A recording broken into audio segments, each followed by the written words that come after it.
Hi guys, how you doing? Today we're going to take a look at the Acer XB273K. Let's do it.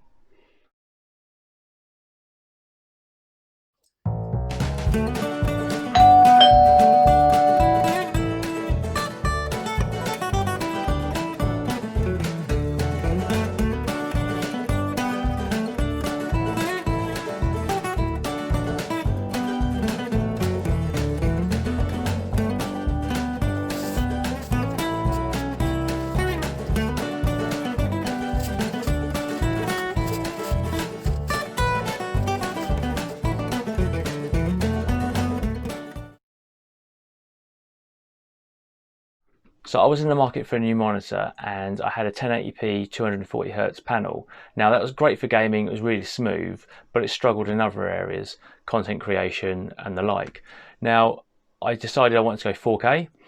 So 4K was great, and I looked around, looked on Currys and Amazon, and 60Hz panels, you know, they're going to cost me £300–400, but that wasn't going to cut it. It was going to be great for content creation and consumption, but when it came to gaming it was going to struggle, and I had 60Hz panels in the past and they just weren't good enough.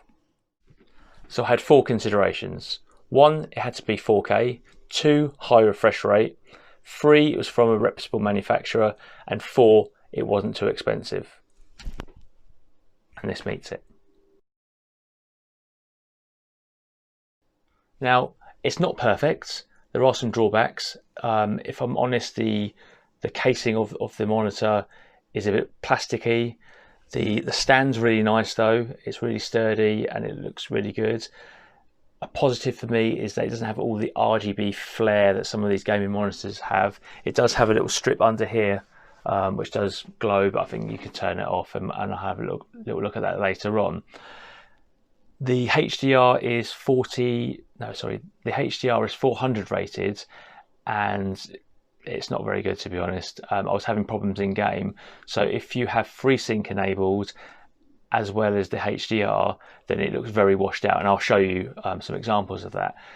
It wasn't a problem for me, to be honest, because I didn't really want HDR. We've got a fairly cheap Hisense 4K TV downstairs, and the HDR on that was terrible, so we turned it off, and it's been fantastic. It's really good. So my expectations for this were like, yeah, I wasn't going to use it anyway. Hi guys, sorry about the camera, but in order to show you what I want to show you, I've got to do it this way. So what we have is we have FreeSync enabled, and this will then show G-Sync being an option here. It's enabled up here and down here, which is fantastic. Okay, so when we go into Battlefield, it's got HDMI mode enabled. Now, there are ways to get around this. I'll put a link in the description, but it's beyond the scope of this video, to be honest.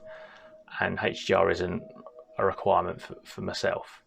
So you go into the options tab here, video, HDR, advanced, and you turn off high dynamic range.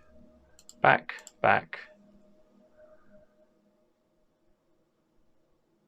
and then voila, things are back to normal. If I were to turn off FreeSync, HDR would be fine, but you wouldn't have the G-Sync FreeSync synchronization, which is far more important as far as I'm concerned than the HDR. I'm going to quickly load up. I'm going to quickly go into here just to kind of show you what the monitor's like. I'm really impressed with it, to be honest. When I had a quick play before, I was doing 1080p and it looked really nice. So I'm going to actually record some video here, proper video, and I'll probably show that with my voice over the top of it. Video. Right, so at the moment we're at 4K 120, and we should be on ultra settings. That's the ultra preset.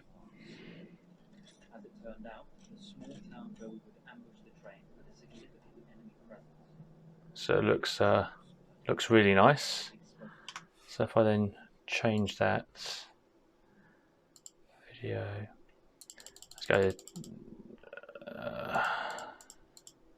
Right, so now we're at 1440p. Okay. And for me, it looks really nice. It's a little bit blurry to my eye, but only slightly. And obviously you can see the up here it's got a lot bigger. And then if we have a quick look in at 1080p.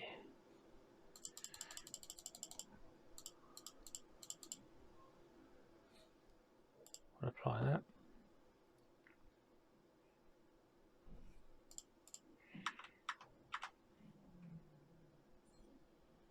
And there you go. So I think it looks really nice.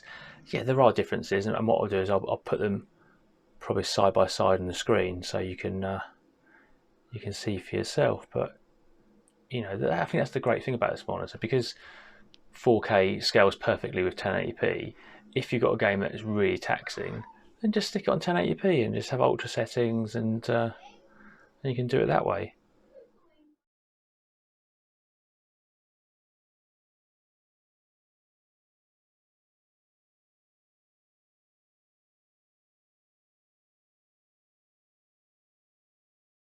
Let's take a quick look at the monitor. Sorry about the dodgy camera work, but I'm working with what I've got. Okay guys, so if we have a closer look at the monitor, you'll see that the screen looks really, really nice.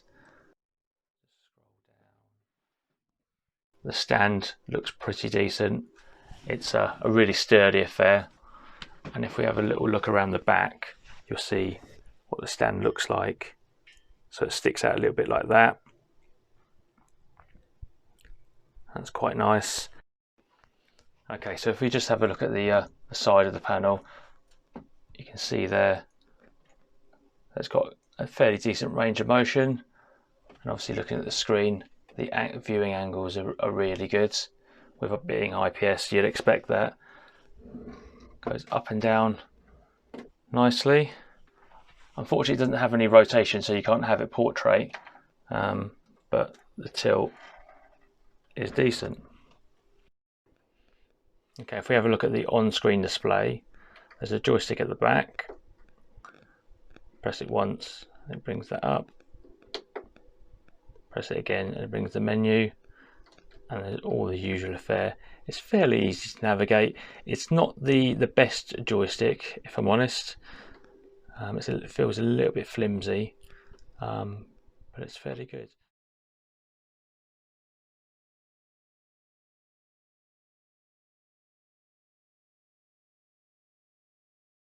Hi guys, so I hope you enjoyed the video. I hope it made up your mind whether you want to get it or not.